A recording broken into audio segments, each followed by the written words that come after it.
How to use color correction settings for your ZTE Axon 40 Pro phone. Let's get started.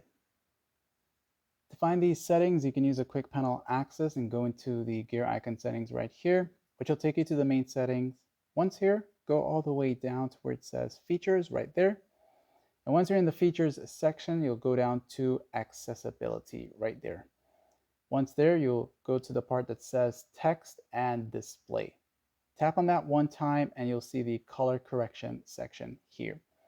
From here, you can choose to turn it on and you can toggle between either of these correction modes here. And you can see that there is a difference as I make a switch here. Okay, so show you that. And you got this one here. You'll notice all the color differences. And if you want the black and white grayscale here, you can go with that there. Notice that.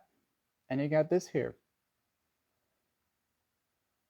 Now you can also choose to enable a shortcut. So when you turn that on here, you'll get this prompt and you'll have this little shortcut access here that if you tap on it one time, you can change it at any given time once this shortcut is enabled. You can also choose the type of shortcut you have by tapping right there.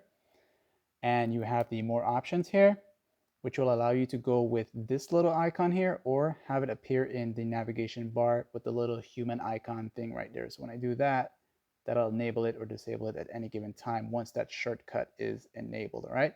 You can also switch back to it and adjust this icon size here.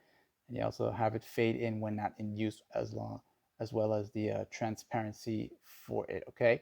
You also can switch over to the hold volume keys if you're using the navigation gestures and not the navigation button to access this feature as well. Okay. And of course, you can choose to save it from here. And if you don't want it, turn off the shortcut. And of course, make use of the shortcut at any given time once it's enabled. You can also come back here and disable the shortcut if you don't want it, and you're back to normal. Like, sub, thanks for watching. Check out my other tutorials, and see you.